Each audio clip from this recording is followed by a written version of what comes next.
that. It was like perfect timing to like have Templar come skating back in as the song ended, and now the song's coming back up. We didn't plan that, but hey, everybody, welcome to the Roundtable. Hey, Templar, I'm going to hand it over to you.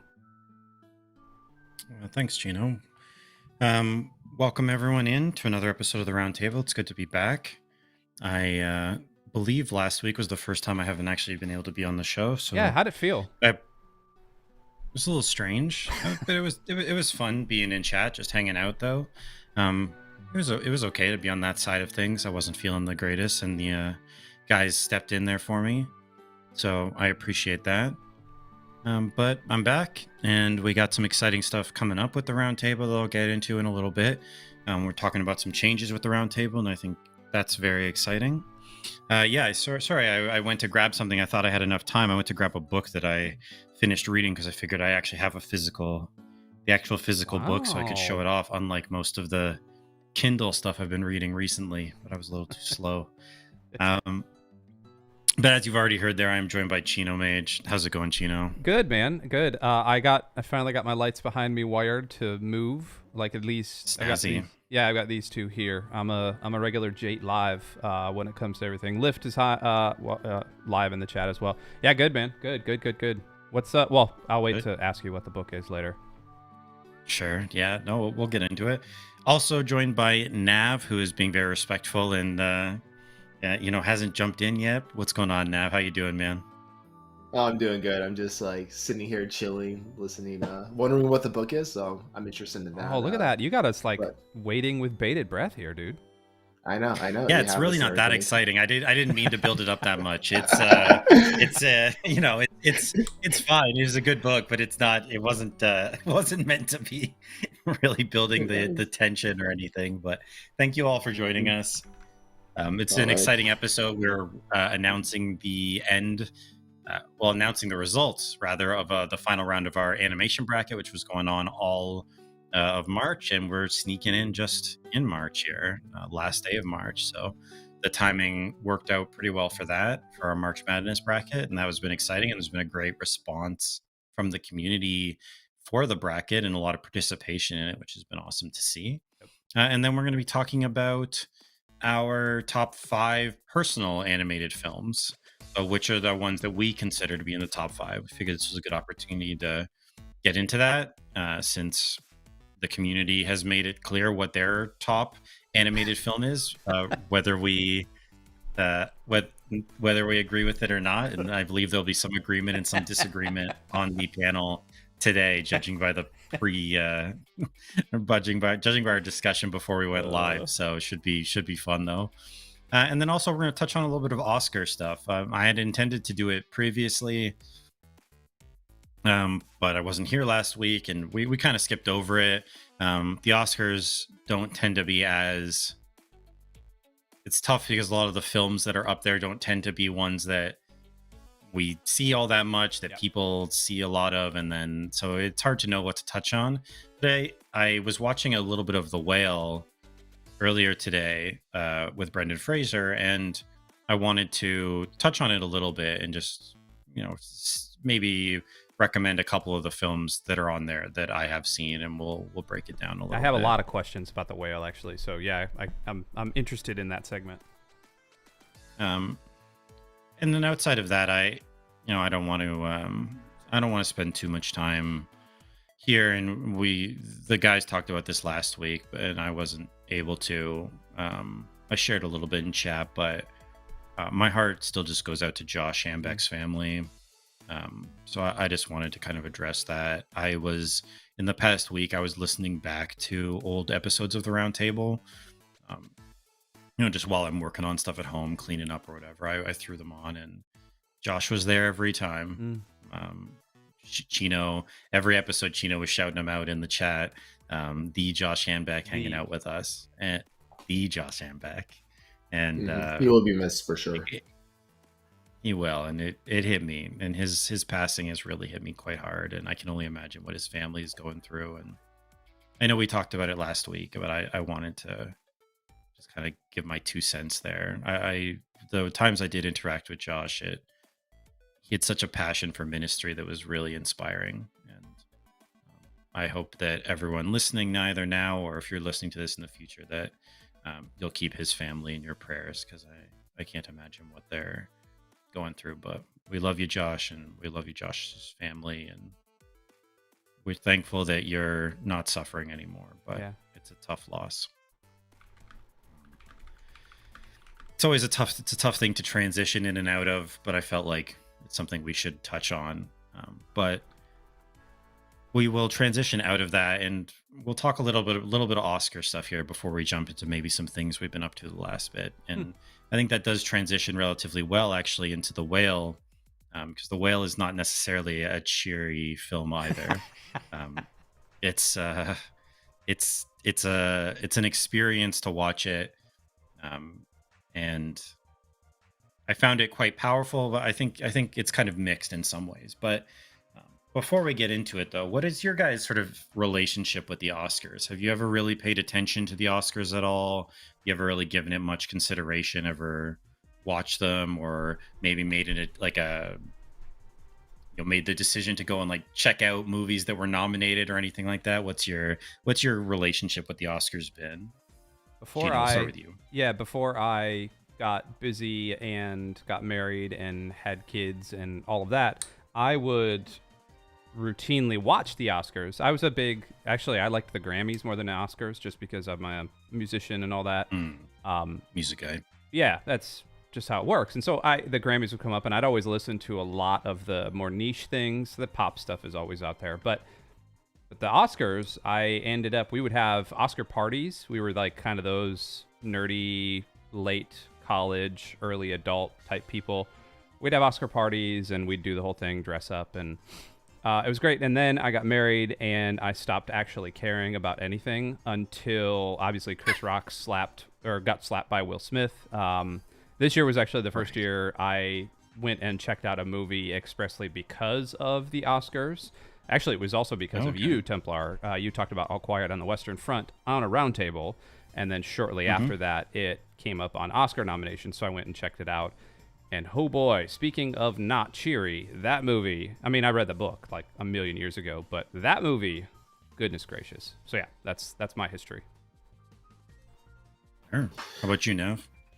Yeah, my history is I really didn't know they were still doing it until Will Smith slapped someone. And so like I was like, this is still happening. Okay, this is still a thing. I'm like, but anyway, no, I knew it was still going on. I just didn't know it was like still like people paid attention to it and stuff like that. But I haven't really like watched any of the Oscars since like Lord of the Rings movies were coming out, because I would watch them just to see because they were winning all the awards and stuff like that. So that's like honestly the last time I've really sat down. I usually pay attention, just like, oh, what movies are nominated and stuff. Is there anything cool?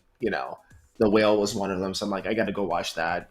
Brendan Fraser, I do like him from the movies that he's done in the past and stuff like that. And I know this is a different look than like The Mummy and other things, but very different. Still, I still like him as an actor and everything else. So I was like, I'm definitely interested.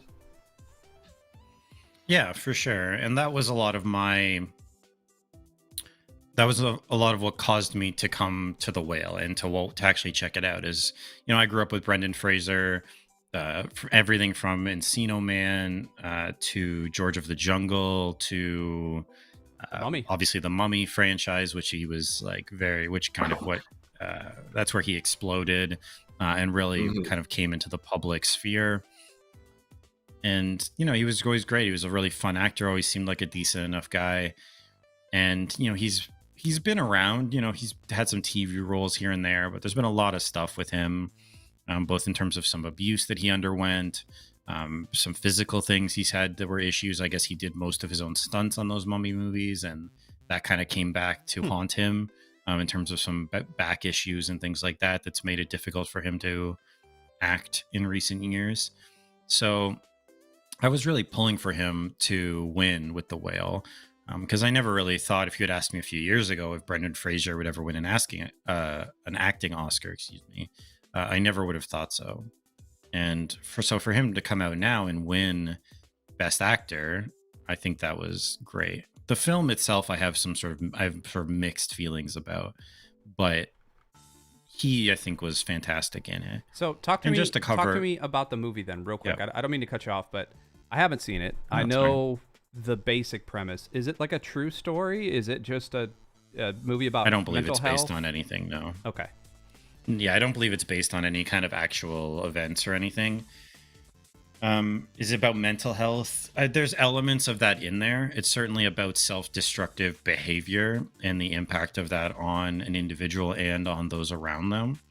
Because the sort of brief synopsis, for those of you who maybe haven't seen anything about it, Brendan Fraser plays a morbidly obese man with congestive heart failure, basically right at the end of his life. And this is a situation that he's put himself in, and the film is about him sort of trying to reconcile with a daughter played by, I believe, Sadie Sink. Yeah.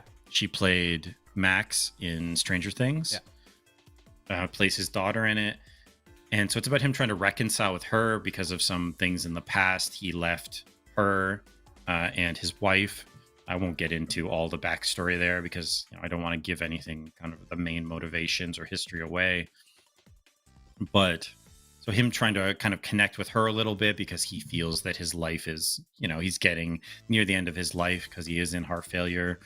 And he's chosen basically to get himself to this position. And then there's a real interesting relationship between him and I don't know the name of the Asian actress. She's very good in it though, who plays his friend, and she's an RN, Hong Chow a nurse. is what IMDb says. Sure, Hong Chow. She's exceptional in the film, but she's kind of part friend, part nurse, part enabler. And you can see the impact that his decisions have had on her. And it follows him for a week, essentially. And he is exceptional in it. I think the performance is brutal to watch at times. It definitely pulls at the heartstrings. Even though it is a self-inflicted situation, your heart just kind of breaks for this character. The film as a whole, I think, is okay. I think there's some messaging issues that there's some messaging issues, I guess, that I take issue with. There are some problems in the messaging in the film, in my opinion, and things that I just don't agree with in terms of the stance it takes on certain things. There is a sort of dismissal of faith and belief that I think is troubling and not necessarily a good message for our times. And I think there's some pacing issues with the film. But I think for his performance alone and the other major performances in it, I think it's probably worth checking out if you're up for something that's quite rough. I mean, it's not a pleasant watch. It's not a cheery watch. There are some moments of humor, but it's a pretty tough one to get through. But his performance was certainly exceptional. Interesting. Yeah, it's on my move to Plex list. I've got a giant list going on the side always of like, hey, watch this. Hey, find out where this is streaming. Put this in your Plex. Link this in Plex somewhere, and that's one of them. The other big winners from the Oscars was Everything Everywhere All at Once, which we also talked about a while ago on the Roundtable. I mentioned it as I believe in my sort of best of the year last year list. I talked about it. Same. Because I had just watched it right towards the end of last year because I had heard so much good about it. And it basically swept, or didn't sweep, but it won a great deal of things. It won Best Supporting Actor, it won Best Actress, Best Supporting Actress, Best Directors, Best Editing, and Best Picture. And I think a few others on top of that as well. And that one, I would say it's a ton of fun. It's a very weird movie, but it's, and listen back to our other episode, our roundup from last year, because I go into a little bit more detail, but I think it really is a crazy balancing act of a movie between emotion, action, like weird sci-fi elements, heart. Like it's a crazy film, but it really does an exceptional job. And it's kind of one of the few Best Picture winners, I think, over the last few years that is kind of accessible. It's not there are some deeper themes in it, but it's not something like Parasite that's like a very much a introspective sort of morality tale about class in Korean society. Like it's nothing like that. There are some elements of things along that line, but it's a very fun, over the top movie. So I definitely recommend that one. Have you guys seen Everything Everywhere All at Once? No, I want to see it because the best supporting actor in it, that one, I might butcher his name. I'm sorry, but Ke Huy Quan, I believe he was in Indiana Jones as And a Encino boy. Man. He was and so there was like a picture of Harrison Ford and him hugging on the stage and stuff like that, and that was kind of cool. It was just like because they, 40 something years ago they acted together, and but now they're like. He's won Best Supporting Actor and stuff. That was kind of cool to see that. So that kind of sparked my interest to see that too. And Gwen Clark on the chat points out, and Goonies as well. Yep, forgot about that. Yeah, he's great. Encino Man. I was just never seen Goonies. What? You haven't seen Goonies? No, missed it. Well, it's there. Goonies is like one of those.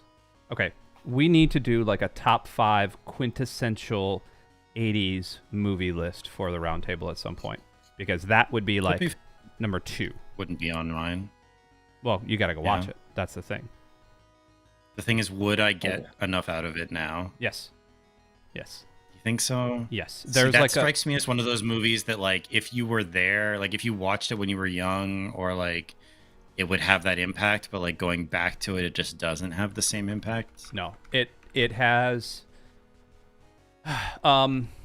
So there is a weird sort of like misfit type thing. There's like a weird national treasure thing happening. It's very funny. It's it's a Spielberg movie, like how can you go wrong with Spielberg? Yeah, it was like a early mid 80s Spielberg movie. What it's 19 I don't think Spielberg directed that movie, did he? Story by Steven Spielberg, produced by Richard Donner. Hold please. Yeah, directed by Richard Donner. So it wasn't directed by Spielberg. Yeah, okay. Richard Donner is the one who did the story. Superman movies. Yes. He did like Superman 1 and 2. Yeah. But great movie. Wholeheartedly recommend. It feels like Stranger Things was trying to be the Goonies. But there isn't that kind of horror or supernatural element in it, right? I don't want to give anything away. No, there's no like Vecna. But there is some weird mystery stuff happening. Like 80s mystery vibe. Yeah. And then there's the Truffle Shuffle. So like you can't go wrong with the Truffle Shuffle. I may have to watch it this weekend. Okay. Okay, fair enough. Goonies, but they were also in Encino Man, and then it's funny that Brendan Fraser and he also won. They both won Oscars, and they were both in Encino Man, like 30 something years ago. Wheezing the Juice. They were both wheezing the juice. I loved Encino Man. I liked it a lot. I remember absolutely nothing about it. I do remember liking it a lot at the time, though. And then the other major, I guess there's 2 other movies from it to mention, one of which I've seen, one of which I haven't. All Quiet on the Western Front, which you mentioned, which is we talked about also on the podcast. It's a contemplative anti-war story about kind of what people face, the psychological toll. Very beautifully shot, dark film, troubling film in some ways, but I would say worth seeing. But again, just sort of prepare yourself. And then the final one is Pinocchio, which won Best Animated, which is, we'll transition from this into our discussion for today because it's kind of related here. But Guillermo del Toro's Pinocchio, not to be confused with the other Pinocchio movie, which apparently was not very good, that came out last. Because 2 came out. I think one was Disney and then one was Guillermo del Toro's, and I'm not sure which studio he made it with. But the Disney one apparently was not good, and the Guillermo del Toro one, I've heard some mixed reviews, but generally I've heard it was quite good.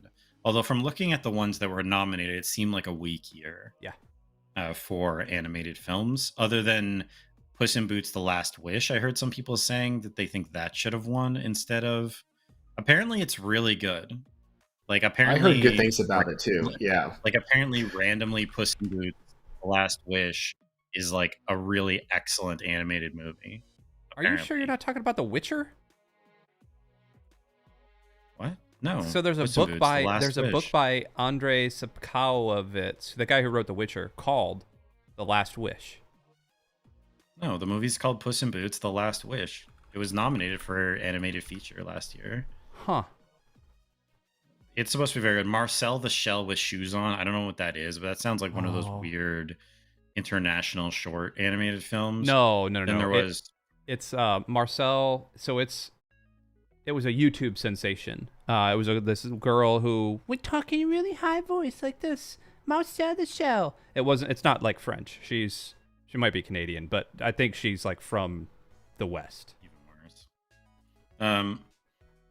And then The Sea Beast, which was nominated, which was not great. I watched The Sea Beast. It's on Netflix. It's okay. It's aggressively okay. But there's nothing worth nominating it for Best Picture, like Best Animated Feature.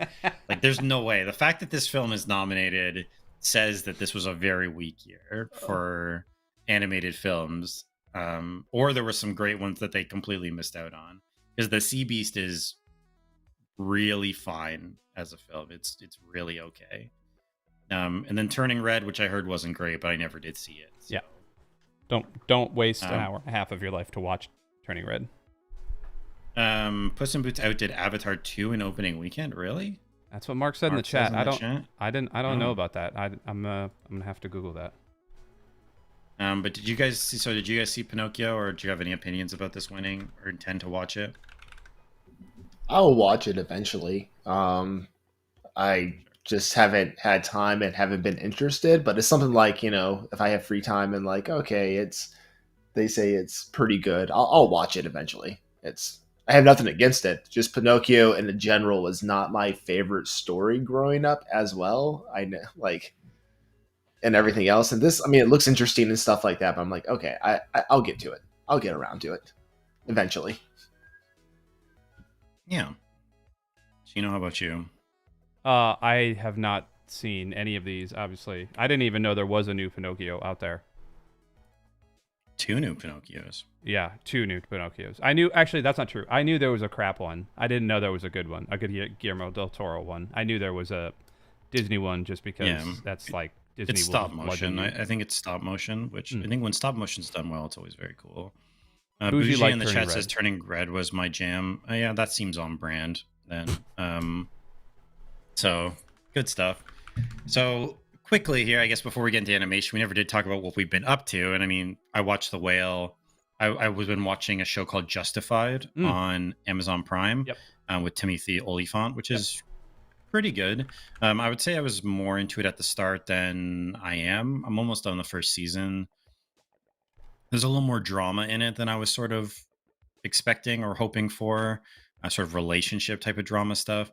But Timothy Olyphant plays a U.S. Marshal in it, and it's kind of a fun neo-Western, a little bit of a gunslinger vibe.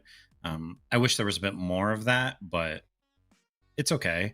And then other than that, I've just been doing some reading. I finished the Harry Potter books, which I was struggled to get through the 5th one. Then the 6th and 7th I got through pretty quick. Maybe we'll talk about it more in depth on another episode, so we avoid more kind of side tangents and for this one. But I don't get it.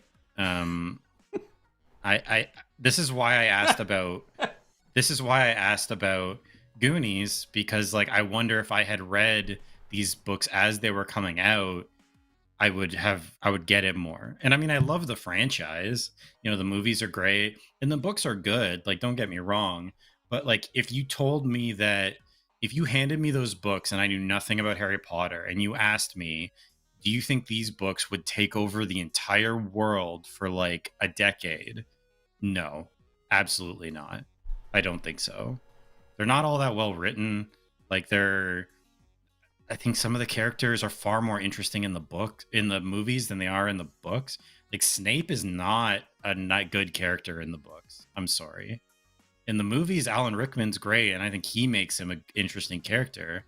But Snape in the books is not a good character, in my opinion. He's I just agree. hateful. He's just kind of hateful, and there's just nothing. And then there's just all of a sudden the big kind of revelation at the end, but it doesn't work for me in the books. In the movies, it works. In the books, it really doesn't. Anyway, I'm not trying to hate on them. Like, I still overall, it did shine some light on stuff that doesn't get explained in the books that I thought it was good, or in the movies rather, that it was good to know, like some more backstory and relationship stuff. Like, there's more stuff between Sirius Black and Harry, which I liked because there isn't a lot of that in the movies. So, but overall, I don't know. I don't really get it. I don't get the hype. And then after that, I read this one, which was what all the hype ended up being built up about, called Kings of the Wild. The Boys Are Back in Town by Nicholas Eames. And I posted it in Discord. It's super fun. It's a very metal cover. It is. And it's just a really fun fantasy story. And there is, I guess, a trilogy, sort of. Like, there are 2 other books, but it's not one connected story. They're just other books in the same universe. So it is kind of a one-off fantasy story that you can read. It doesn't require, like, the story of this group ends at the end of the book. You don't have to keep reading to see what happens with them. And it's a lot of fun. I like the writing style. I think it's funny. It's got a few D&D elements in there and kind of the vibe, but not like it's an actual D&D book. It like, there's more than that, but there's enough of it in there that I thought it was enjoyable. And so I had a good time with it. So if you're looking for, after reading 17 books in the Dresden Files and then another 7 in the Harry Potter, I was looking for something short, like 1 or 2 books that I could read that was kind of standalone. This was a really fun standalone fantasy story. So, what have you guys been up to? Nav, what you been up to the last week or so? Let's see here. Game wise, just been chipping away at Persona, and so almost done. I know it's April, but I'm almost done with the Palace. I'm supposed to finish, and so I just got to find a couple more things in there because I'm trying to do a completionist run on my first. I'm trying to get all the trophies and stuff. Anyway, but I don't know if that's going to happen. But each palace has these 3 things called will seeds that can get you a powerful item. And so that takes a little bit more time. So I just got to find those, then face the boss. And so probably if I just spend another hour or 2, I'll be done with that. So I'll do that this weekend. Picked up, Bougie will be happy with this. I picked up Dragon Age Origins, the Ultimate Edition on Steam for $7.50. Heck of a pickup. Yeah, so I was like, Origins? Dragon Age Origins, yes. So it's kind of yeah. So I picked that up, got that. So I'm gonna tackle that one day. I'm I've been meaning to get it. I know it's on Game Pass and stuff, but I want it portable and I want to mess with the configuration. Anyway, that's just a different story. But I can't. You just I get things notified hey, this is on sale for $5. I'm okay, I have $5. Here we go. But it's a bad thing. I understand people that have 1 million games on Steam and they don't play them because things go on sale and then they buy them. I see that problem. But yeah, so I picked that up. So I'm excited about that. As for what I've been watching, I started watching a series on Netflix called The Night Agent. It's kind of their version of Jack Ryan, okay, or Amazon Prime's version of Jack Ryan, Jack Reacher, stuff like that. And I'm only about 3 episodes in, but it's interesting. It's interesting. I want to see where it's going. They haven't really revealed why is this all happened, which is good because it keeps you roped in. It keeps you okay, I need to watch the next episode. They don't reveal too much, but it's interesting. There's stuff going on in the background, little bits of the plot. I'm not saying it's groundbreaking. But it's enjoyable. I'm enjoying it. If you like the spy thriller type thing, Jack Ryan style, Jack Reacher style stuff, you'll enjoy this. It's not bad. And it's not oh man, this is amazing, go watch it right now. But if you like this stuff, if you like that genre, you should watch it. That's what I'm saying. And what else? Been reading. Just honestly, I've been the Dresden Files still. I'm on book 6. And so I just got to get through those. But yeah, so that's what I've been doing. Just been doing a lot this week. It's been busy at work.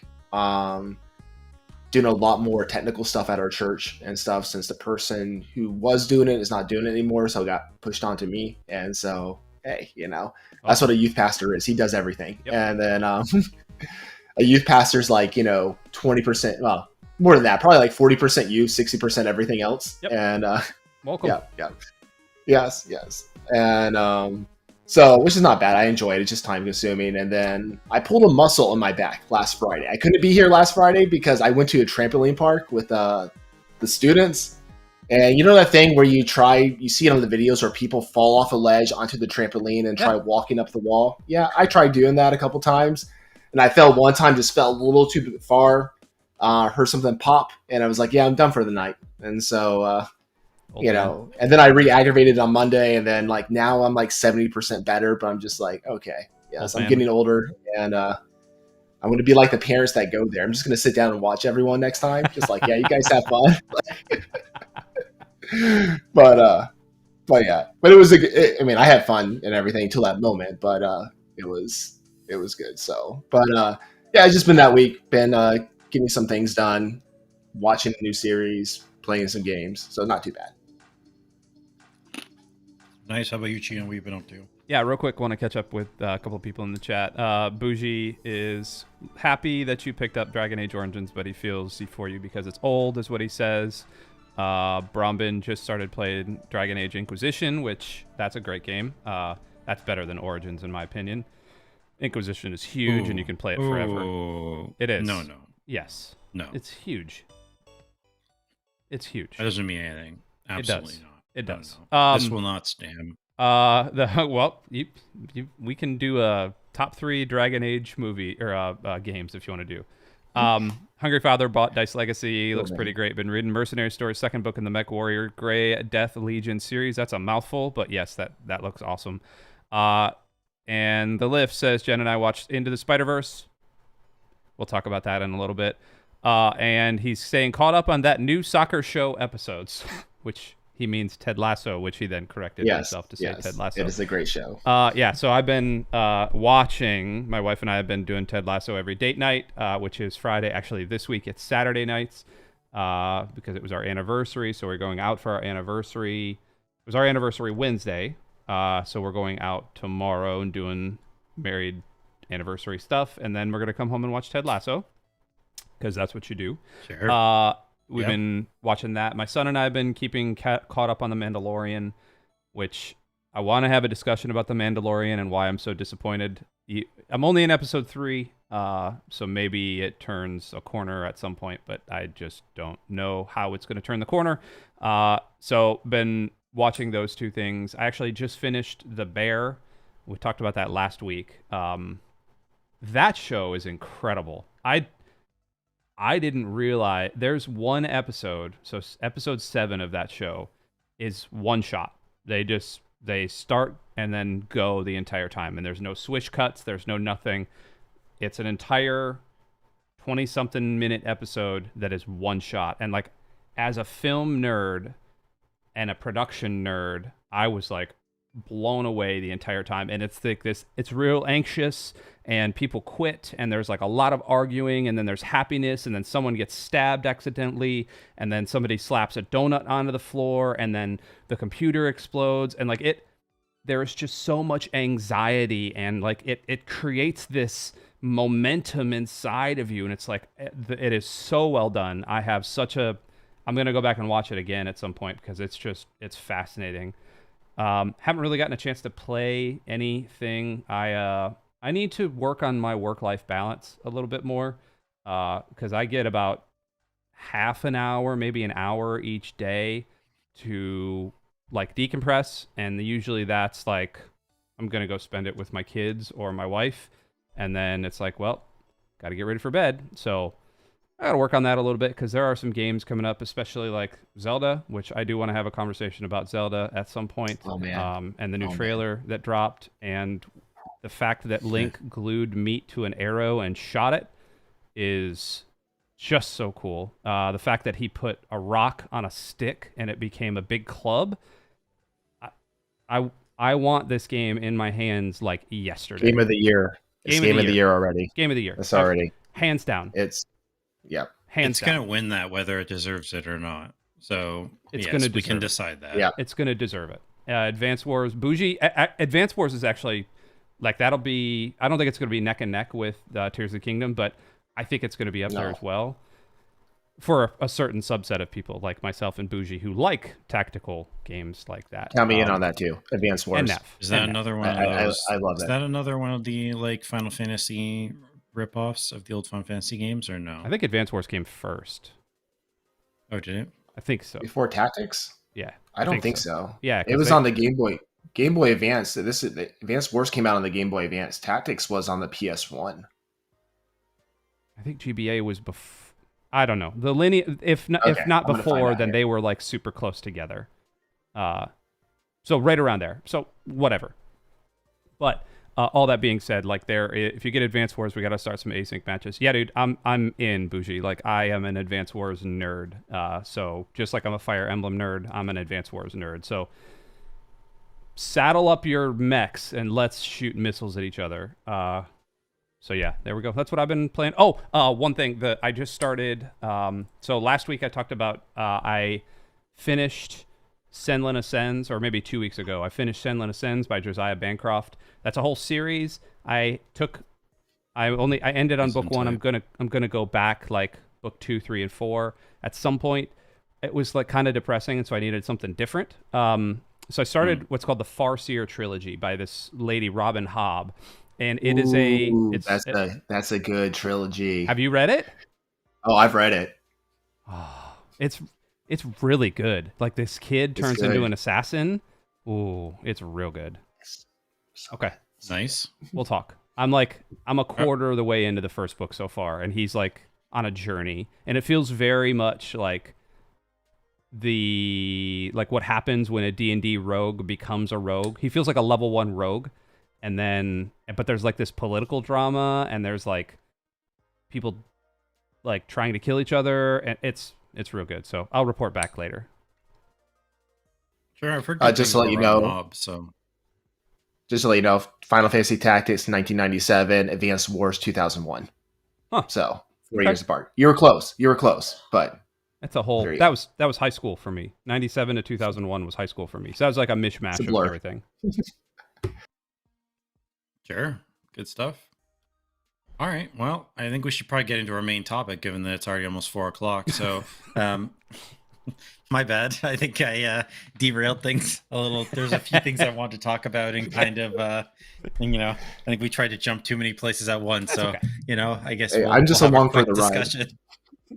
Hey, it's good to have you guys here with me. Regardless, if we never got to our actual main topic, I really wouldn't care. It's still fun. So just hanging out. Let's get to our results of our final bracket. We'll give our quick reactions to it. So, drum roll, please. I tried doing it on my microphone. I don't know. Ready? 3, 2, Yeah, I'm trying 1. to do it.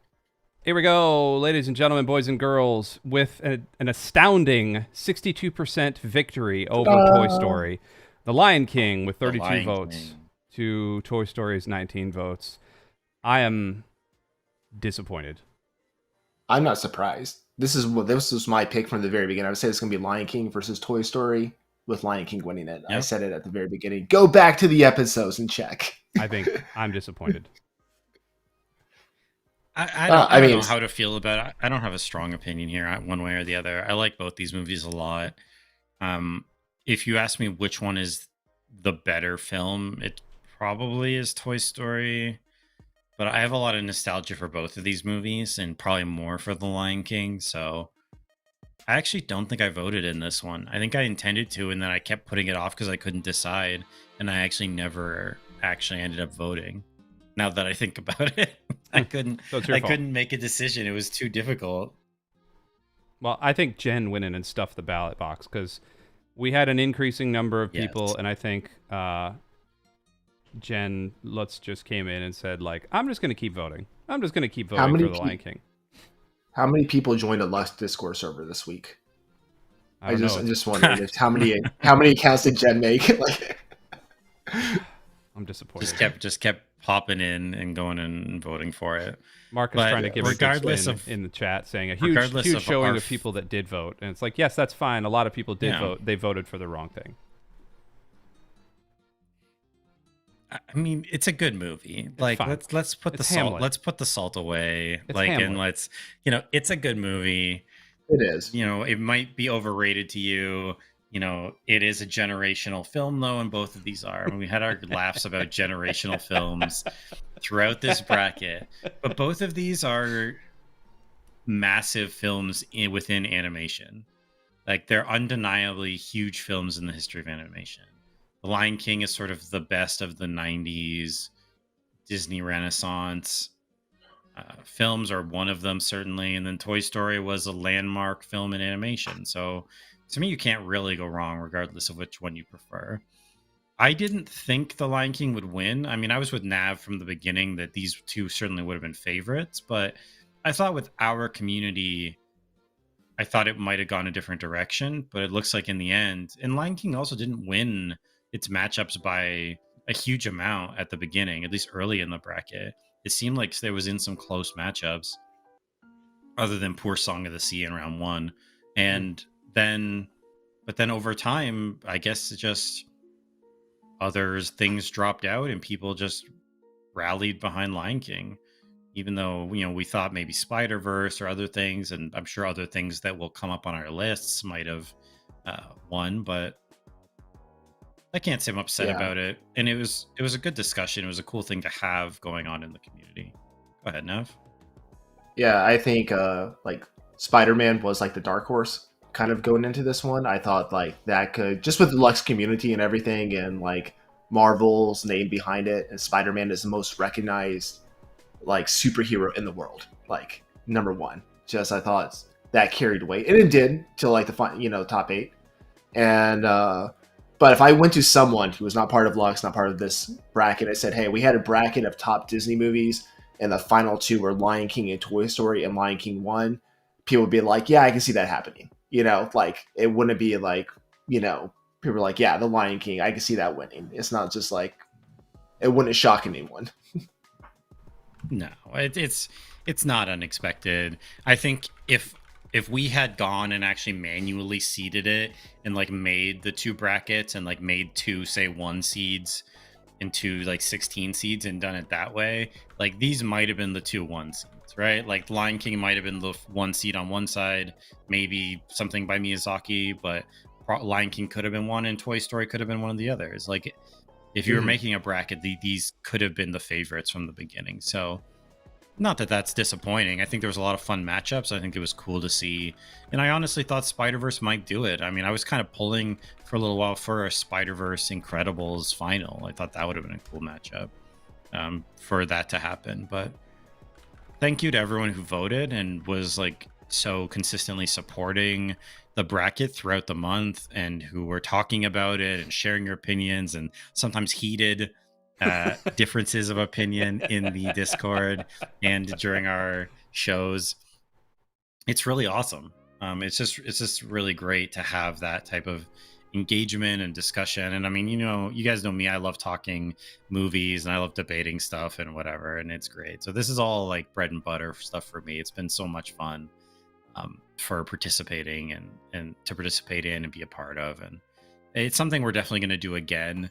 Now, what the topic is for our next bracket, we're not sure, or even when it's going to happen. You know, we have to kind of make a decision there. It might be something we do every other month, maybe once a quarter, and we'll do 4 of them a year. It won't be every month, but it's definitely something we're going to revisit probably in the next couple months. And if you have any suggestions for what you think our next topic should be, please share them. Share them in chat now, share them in the Discord, in the Roundtable channel, or in general, or whatever you want to do. It's all good.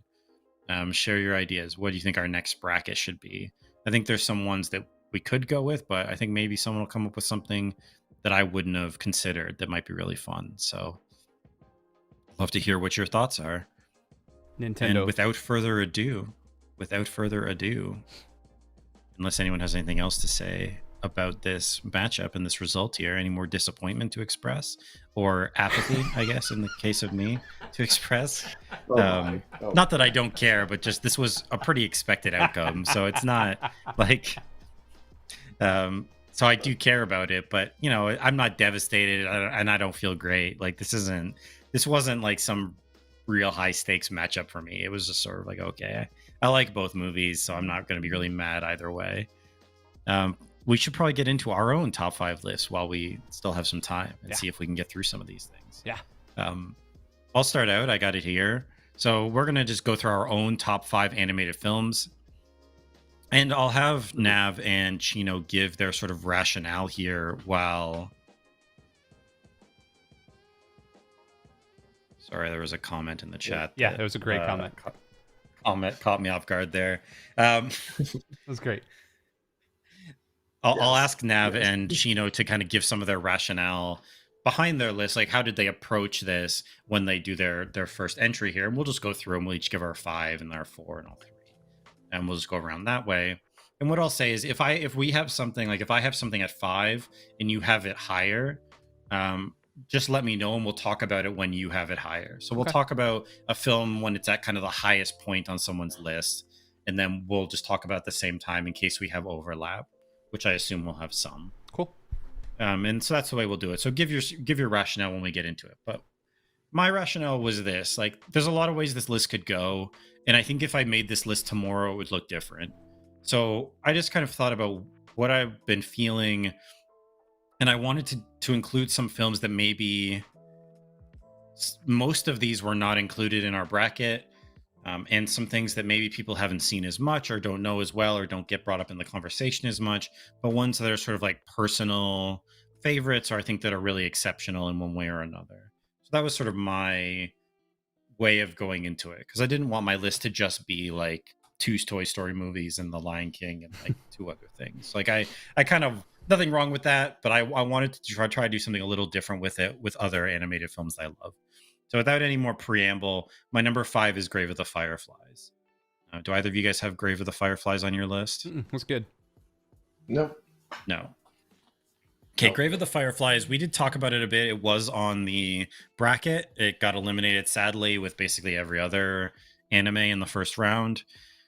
It is an absolutely devastating film that follows a brother and sister in the sort of fallout of World War II in Japan.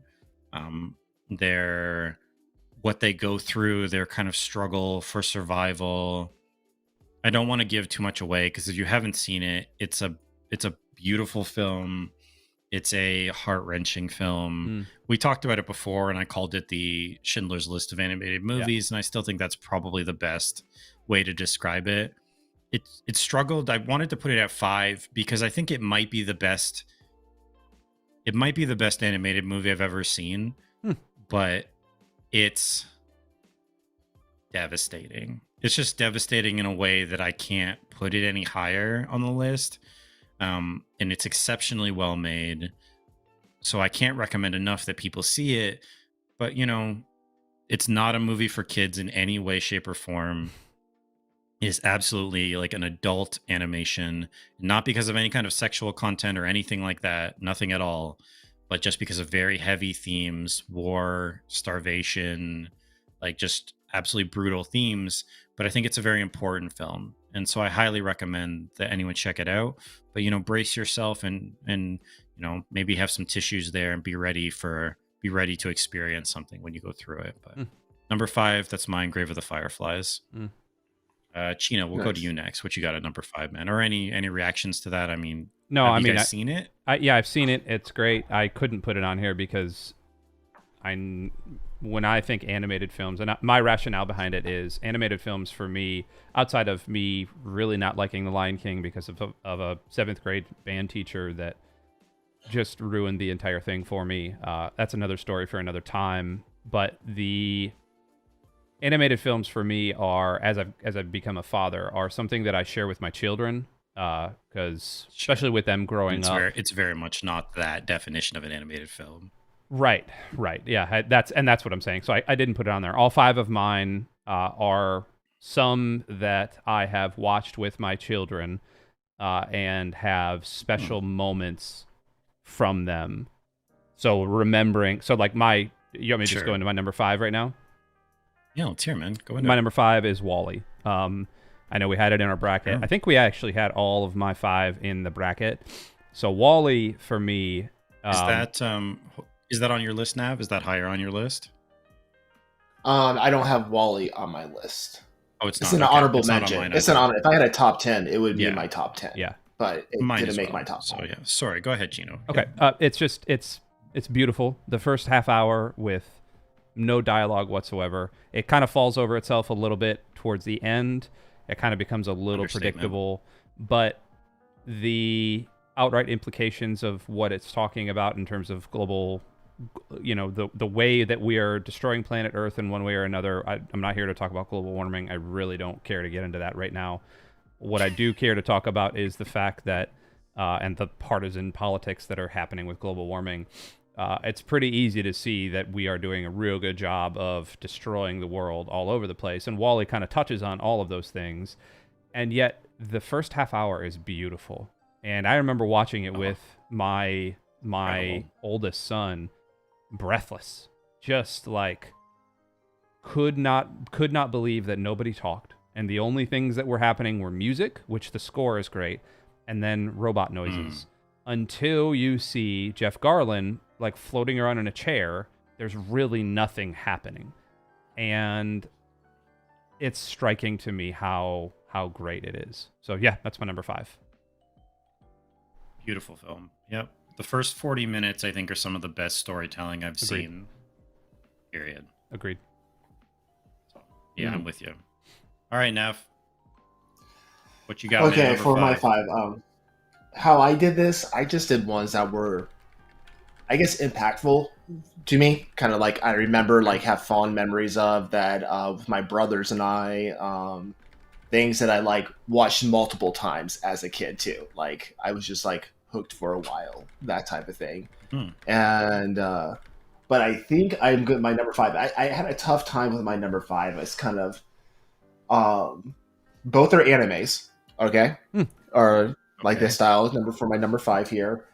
And one, I'm gonna put this as an honorable mention. I'll just mention it because this one kind of like you kind of have to watch the anime series to watch the movie, basically. But this anime series came out in the 90s, and it's a very mature adult theme, talking about like depression, your suicide, stuff like it's like a very mature. But Neon Genesis. Oh yeah, I don't know if you ever heard of that, but the movie Neon Genesis, End of Evangelion. Yeah. That one right there, that was just like impactful. Like I went back last year and watched the series and stuff like that. But that's my honorable mention.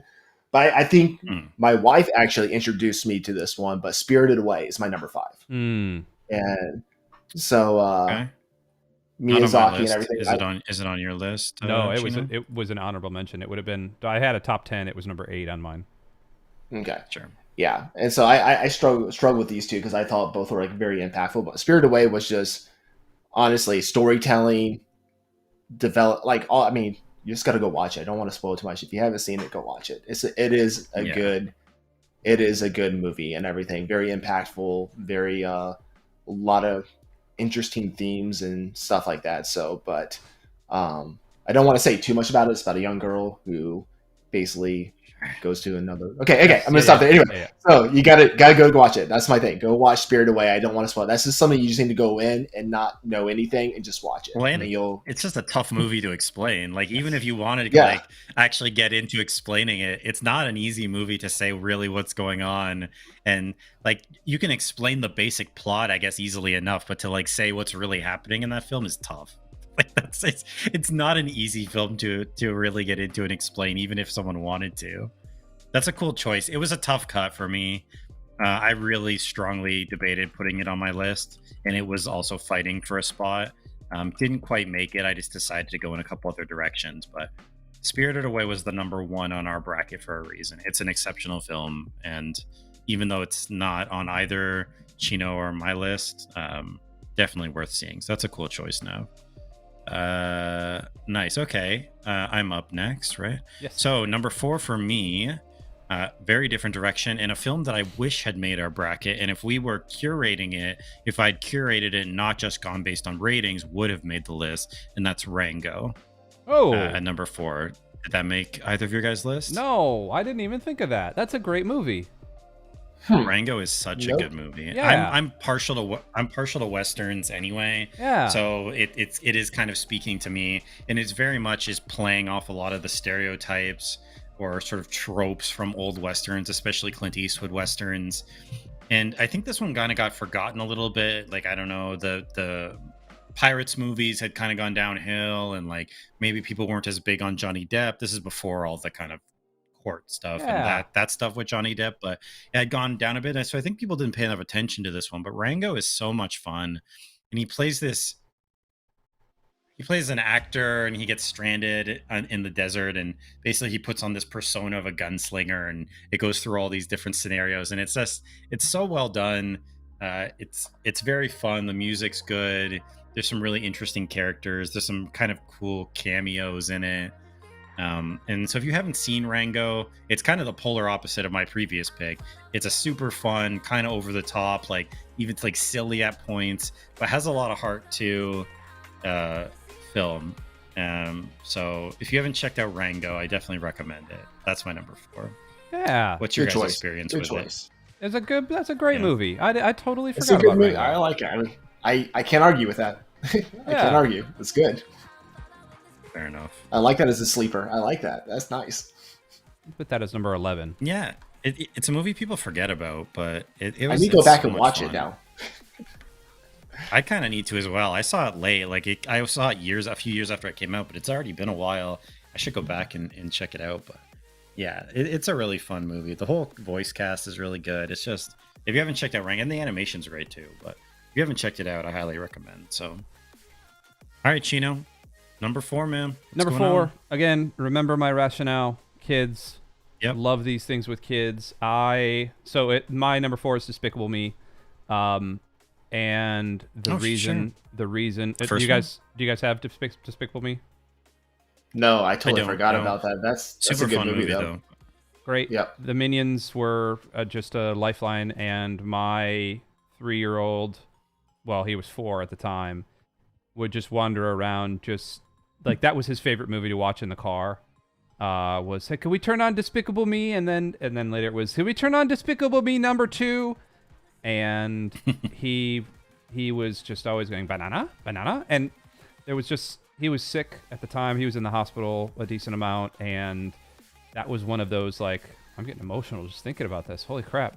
That was one of those, like, we're stuck in the hospital. We don't know what's going on with him, so let's just turn on Despicable Me and watch that. So, yeah, Despicable Me. Holy crap.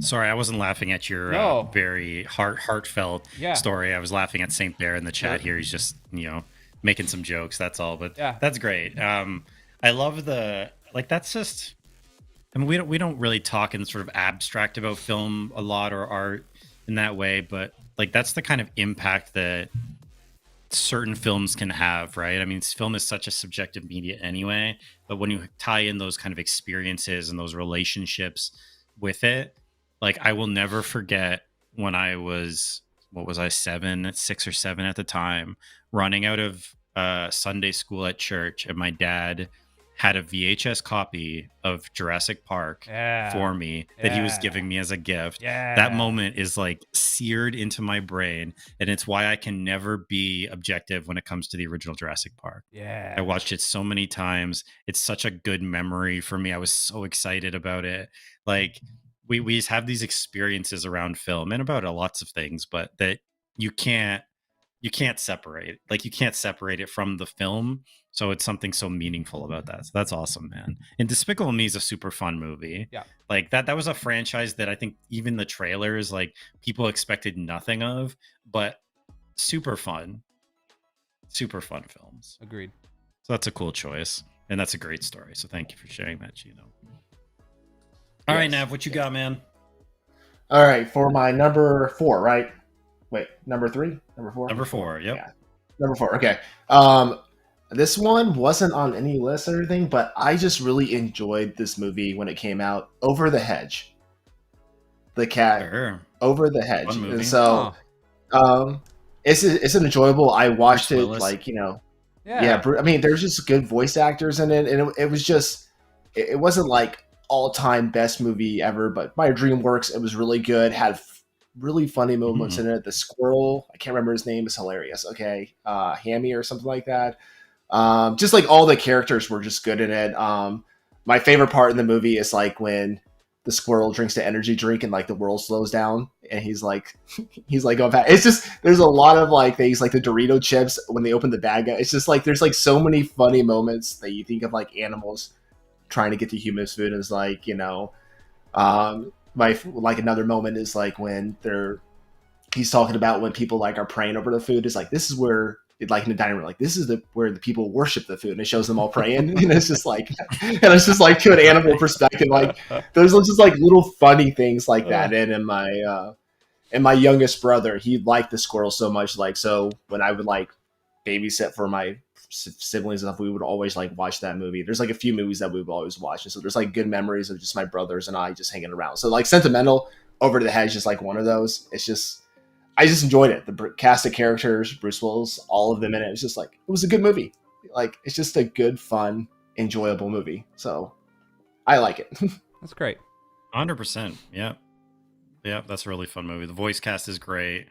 Yeah, it's awesome. There's some really funny moments with that, with like the possums as well, like playing dead at different moments, and the interaction with the skunks, and like, oh man, that's a cool choice. I like that movie a lot, actually. It's a super fun movie, and that is one you can watch with kids as well. It's the raccoon. Bruce Willis is right. It's just good. The raccoon. So yeah. St. Barras was Prince of Egypt even on the list. It was not on the bracket. I think it could have been, and that's honestly what I forget about, even though I shouldn't. He said, "Did we not include it because we knew it would win? It wouldn't have won. I don't think it would have." It's a dream. It's a DreamWorks movie. It's a DreamWorks. It's an early DreamWorks. Yeah. So that's early not 2D animation DreamWorks. It's a great movie. Well, no, the list wasn't Disney movies though. Like the bracket wasn't Disney movies. Wasn't all Disney. It was a lot of Disney movies. But I mean, between Disney itself and Pixar, there's a lot of Disney, but it wasn't 100% Disney. So it could have been. It just wasn't based on rankings. It just wasn't. It didn't make it. If we curated the list, it might have been. Wins for music. Music is phenomenal in that film. I kind of forgot about Prince of Egypt when I was making my list. I still don't think it would make my top 5, but it would probably be fighting for the top 10 for sure. I think it's a really good movie. So number 3 for me.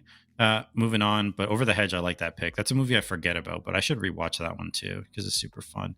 Number 3 for me is Fantastic Mr. Fox. Yeah, that's number 10. Did that make either of your guys' lists? No, I looked.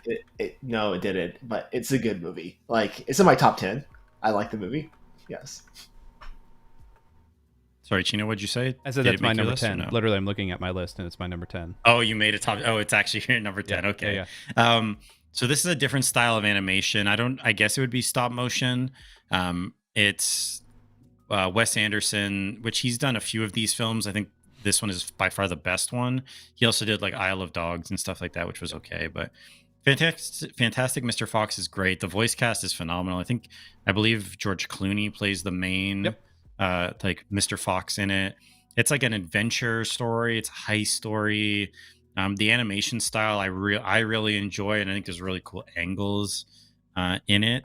And I don't want to say too much about it, like to give anything away, but I just think the voice cast is phenomenal. I like that it's a different style of animation rather than like 2D or super clean 3D like Pixar type of stuff. It's something very different. So if you haven't checked out Fantastic Mr. Fox, check it out. It's a good one. And Wes Anderson's awesome. He's a little hit and miss for me, but yeah, generally speaking, I do like his stuff. Yep. All right, Gino, number 3. What you got, man? Number 3. This is a big one. And this is not a modern one. This is definitely an older one. This was in our bracket, and that number 3 for me is Aladdin. Aladdin. Do you guys have Aladdin? Sure. Nope. Nope. It came close. It came close. Like I came very close.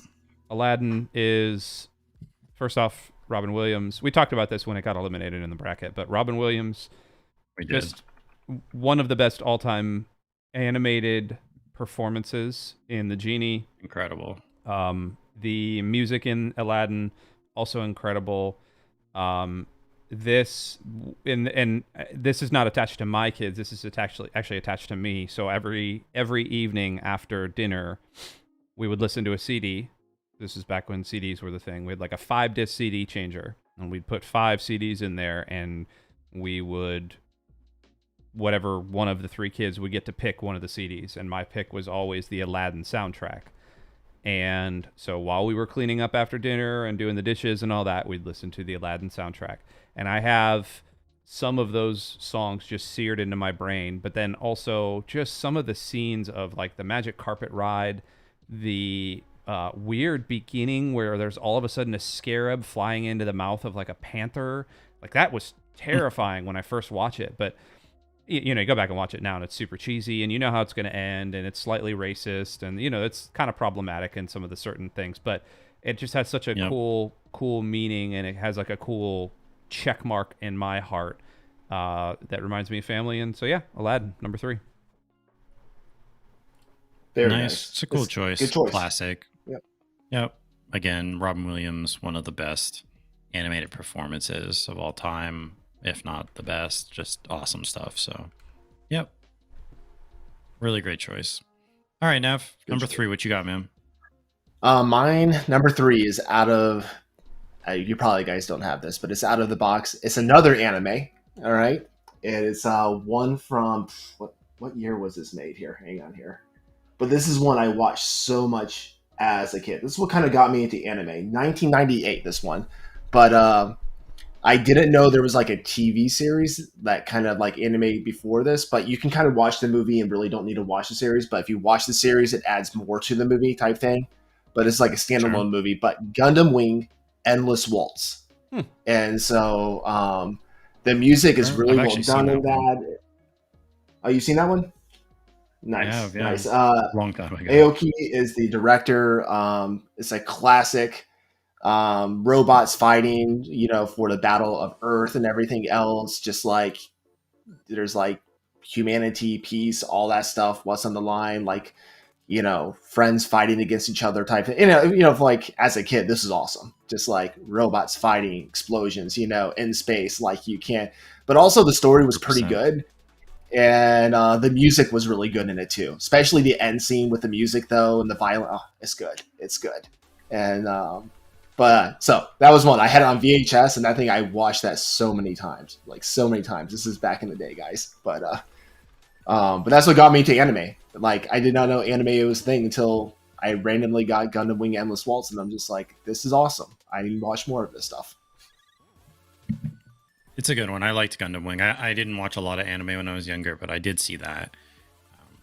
And I don't remember a lot of it. I think it was what was that, Gundam Zero? Yeah. It was like the white Gundam with like a whip or something like that. Yep. Yeah. It was pretty sweet. I definitely remember seeing it. That's a cool choice. Been a long time. So Bougie shared his top 5 in the chat. Let's see. Sonic the Hedgehog, if this counts, that's like the mixed one, like the live action with animation in it. No, that doesn't count. Nightmare Before Christmas. Okay, sure. Not my thing, but I know that's a beloved film. Mulan's a good choice. Yep.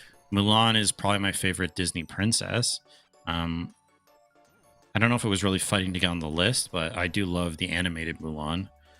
Space Jam, again, I don't know if I would count that or not. No. Because it's sort of mixed. That's like Who Framed Roger Rabbit. Like is it animated? Yeah. Like, would you consider that an animated film?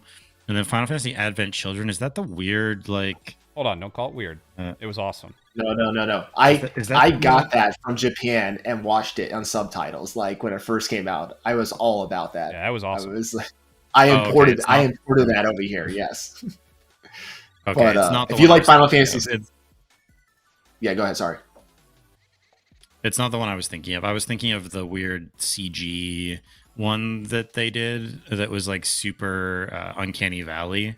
Not this one. So No, that's my bad. Yeah. Advent Children's awesome. It is. It's Crouching Tiger, it's Hidden Dragon is not an animated movie, Mark. Phantom. Okay. Oh my goodness. Our chat. So that was a cool choice. I like it. Okay, round to me, number 2. Sorry. My number 2 is Ratatouille. Yeah. Ooh, I thought about putting it on there. I watched it this past weekend. I love it. How else did they get up into the trees? Mark says wires, I believe. I believe wires is how they got up into the trees, if I had to guess. Yes. I don't even really know if there's any CG or not much. I think it's just all stunt stuff. Like, All wires. it's been a while since I've seen it. I'm sure there's some, but it's a lot of probably just taking out the wires, like from the wire work. Like, I think that's probably it. I mean, if we're counting any CG heavy film, then that could be like all the marbles. You're just opening it up in a way that's completely unsustainable. Yep. Like, you can't even have a list. You might as well just say what the best films are. So yeah, Ratatouille. We talked about it a lot over the course of the weeks on the bracket. I love Ratatouille. I think it's a really heartfelt story. I do like cooking, so I think there's a type of connection there. I like the story with Remy and the sort of hopeless, like Linguini, this kind of like goober in the kitchen who he's helping out, and like his struggle. And yeah, I just think it's a really nice story, and it just hits me for some reason. I don't know why it stands out above some of the other Pixar for me, and I love a lot of them, Monsters Inc. and The Incredibles and Toy Story, obviously. But something about Ratatouille has always stood out in a way to me that some of the other ones just don't. So yeah, number 2 for me is Ratatouille. All right. All right. Number 2. Number 2. This is not a battle of what was here. This is another kid moment, and I'll talk about the kid moment in a second. But my number 2 is Toy Story 3. Not Toy Story 1, Toy Story 3. I think Toy Story 3 is the best of the Toy Story movies. I think the way they do that ending thing, I distinctly remember watching that with my children and grabbing their hands. Well, grabbing their hands as the rest of the toys were grabbing hands falling down into the dumpster. Spoiler, they make it out, but you think like, is this the end? Like, am I watching the death of my beloved animated friends and my name's Andy, and that's my Woody doll. Oh, yeah, that's and true. So there's like a connection there.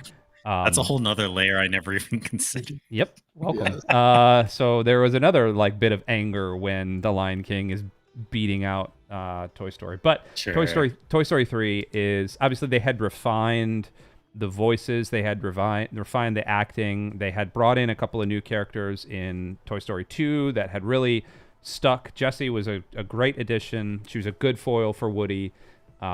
She kind of brought a little more sass than the rest of the rest of the crew, and I really I like the coming of age story because like I had grown up with these stupid toys, and all of a sudden Andy's growing up and he's putting everything in a box and moving off to college, and like I remember that, and I distinctly remember grabbing my kids' hands and going like, "You guys are gonna leave at some point. I don't want you to leave." And yeah, I told you, dude, this is a heavy freaking topic for me. So here we go. Number 2, Toy Story 3. Gino, that is my number 2 as well. Oh, look at that. I debated between Toy Story 2 and Toy Story 3. Like I was like, right before we even did the list, I was like debating like I was like 2 or 3. It just said Toy Story, but I'm like, which one? And I'm like, it's 3. Just the way it wrapped up everything. Yes. Like I thought about it. I'm like, that got me teary-eyed, that movie. I'm gonna be honest with you guys. Like that the emotional response, because like I said, I grew up with it too, and this is the end of one of the greatest trilogies at that time. One of the greatest trilogies of that time for any movie series, period. Yep. I'm just gonna be honest, animated or not. And just like at the end there, like this is like, I thought like this is the end of an era now. Yep. This like after this movie, like this is it. Like, they're not going to do any more. I thought, you're thinking this and stuff, but just how Annie's leaving, and then and Buzz and what it was. I'm not. What you said is perfect. I mean, but you just can't get more. It's just like, it's so hard. It pulls all the right heartstrings. It's just like, it just tugs, and it's just like, yeah. Don't have any more to say. Sure. Yeah. Well, that's awesome. Both made both of your lists. I mean, I like it a lot. It's not. I don't remember. I mean, I found that part quite moving as well, if I recall correctly. But then they ruined it because they made another one, and then now they're making another one. Yep. So not that it takes away, but it does undermine some of the kind of. To me, that was the absolute perfect way for that trilogy to end. But money talks, and they wanted to go back for more, and they know Toy Story will make money, so they got to keep pumping them out. But I thought that was like a flawless trilogy, basically. Yep. And then they went and made a fourth one, so which I understand is pretty good. I still haven't watched it. I started it the other day and I turned it off. Bougie calling us snowflakes for what, crying in the theater. There's a level of irony there that is, I think, pretty astounding. Yep. But we won't get into that right now. The Hungry Father, though, really bringing back some golden oldies. Charlotte's Web, number 5, classic. Chip and Dale, Rescue Rangers, number 4. Ooh. Coraline, number 3, which I've never actually seen Coraline, but I understand it's quite good. Number 2, An American Tail, a classic. And number 1, a movie that I had completely forgotten even existed. Yep. But now that I see it, is bringing back so much nostalgia for me. Rock-a-Doodle. Totally. Like, that is a real throwback that is just kind of incredible. Totally. Oh man, I had completely forgotten about this movie, but I saw it so many times when I was younger. That's good call. Oh, that's a cool list. Hungry Father. That's a cool list. Yep. I like that a lot. Okay, well, that was shared number 2s there between Nav and Chino, which is cool. So my number 1 is a film I don't think we've talked about. It didn't make the bracket, or I did mention it when we were talking about the bracket, but it didn't make the bracket. And it is currently my favorite Studio Ghibli film, and that is The Wind Rises. So this is, I assume it didn't make either of your guys' lists, no? And it's number 1 anyway. I guess we could have just talked about it now if it did. But The Wind Rises is the animation is gorgeous, and I mean, you can kind of say with all Studio Ghibli stuff, but it really does seem to be kind of another level to me. It's a story about it sounds weird to say what the story is. It follows a young Japanese guy going into World War II, and it's ultimately the guy who ends up designing the Zero, which, if you don't know anything about World War II history, was the main Japanese fighter aircraft for the war. It's not overly important. You don't need to know anything about Japanese history or the war to get into it. It's just his story and kind of this fight between what his inventions are being used for and the sort of beauty of creation and artistry that goes into them and the sort of opposing forces there. And I don't know if it's the best Ghibli. I mean, I mentioned Grave of the Fireflies, and there's Spirited Away, and there's Howl's Moving Castle, and there's so many others that are great. But something about The Wind Rises in terms of its relationships and the sort of this struggle that this guy was going through, it spoke to me in a way that just the other ones just haven't, at least not at this point. So for me, number 1 is The Wind Rises. It's a beautiful film. There's a nice romance story in it, which I usually don't really care about in films, but I think it's quite well done in the movie.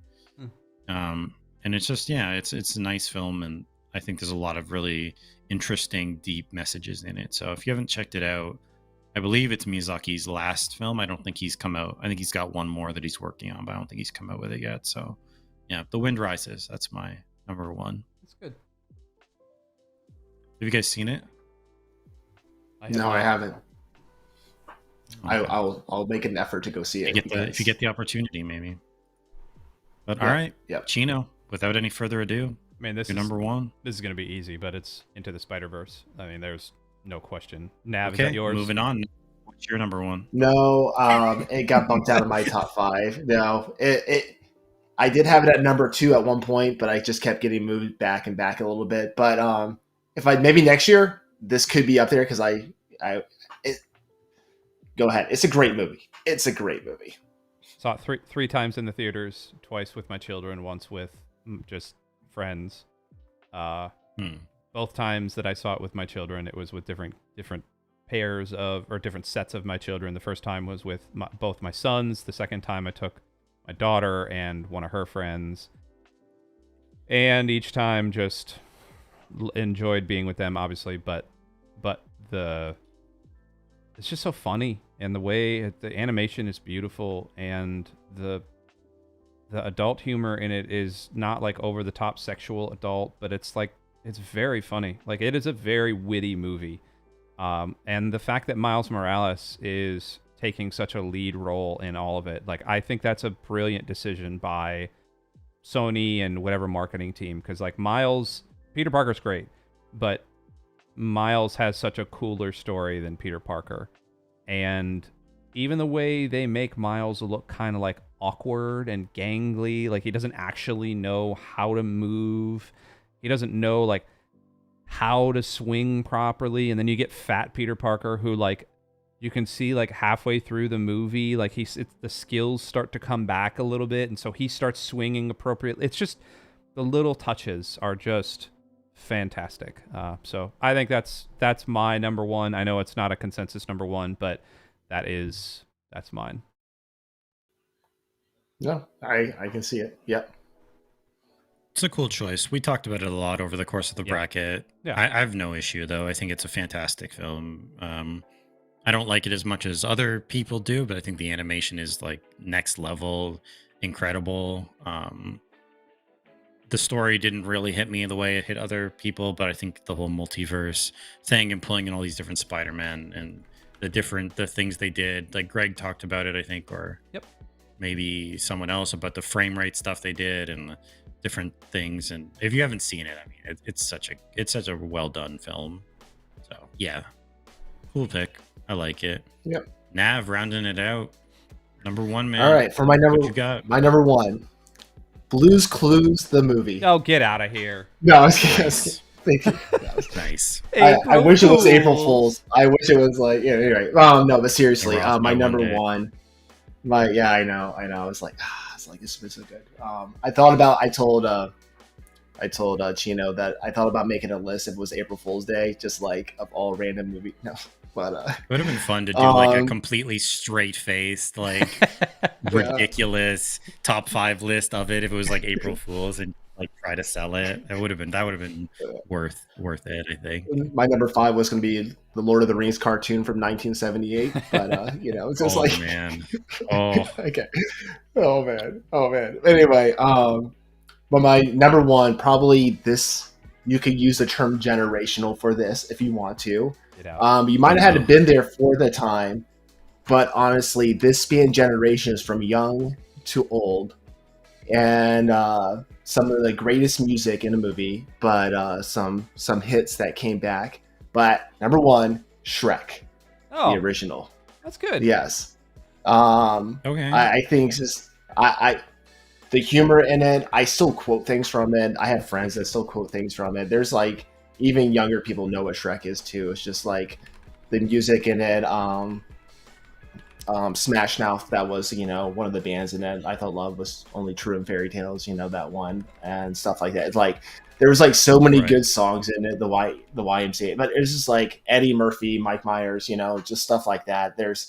It's just like one of those fun, stupid stories, but the humor is so good in it, and like, it's just like, it's just something you should watch. It's just like, I love it. Like if someone puts Shrek on, I'll sit down and watch it and laugh again. Just, that's how it is. It's just, Shrek was one of those movies multiple times. there's like at a younger age, I didn't get a lot of the jokes, because there's like it spans like you know what I mean. There's like several, but it's like one of those things like you can have like younger kids watch it, and a lot of stuff will go over their head. But then you get older, you're like, I can't believe my parents let me watch this, that type of thing. And it's just like at a young age, but it's such a good movie though. It's just so good. It's a fun twist on a fairy tale, and so yeah. It's a super fun movie. Some like part of me, I don't know. I don't really get the continued love for Shrek. Like Shrek has become sort of its own like towering entity on online in a way that I like don't really get. Like I don't know if it's like the thing is I don't know if people do it as like a joke or if they're actually serious about it or what, but it is a super fun movie. Like, and I remember really liking it and like being very self-referential and playing off stereotypes and having all these like fairy tale creatures that they brought in and made fun of. Like it was definitely very interesting. It was like this super smash of like movies though, if you think about it. Like that's what I mean. Sure. It was like all these things. It was like everyone was in there. The gingerbread man. I mean, like the gingerbread. Like you had like the three pigs. It was like all this stuff. It was just like that's great. It was great. It was just like you're just like, who are they going to bring in next? Like that type of thing. Yeah. And Eddie Murphy was great as Donkey. Like, so it was a really cool movie. We are very much over time though, so I hate to kind of wrap things up too quickly here, but that was a lot of fun. Thank you guys for making that. There were some announcements I was going to give. That the Roundtable is kind of headed in some different directions coming up, and we're still going to be largely doing what we're doing, but we're going to be changing up some of the format, and we're largely going to be going to a 2-person show. We met and talked about it, and we think that that's a good direction to go. And there's many more. We'll announce some of it in the server. But sorry we went a little longer than always, but thank you all for hanging out. Thank you all for voting and being a part of the bracket throughout the month. We really appreciate that. Again, give your suggestions in the Discord of what you think our next bracket should be about. And yeah, so just thanks for everything. We've got some fun announcements coming up, and I'm looking forward to where the Roundtable is going to go this year and into the future. So for Chino, for Nav, and for me, we'll see you around the table. All right. Bye, y'all. Later. Bye.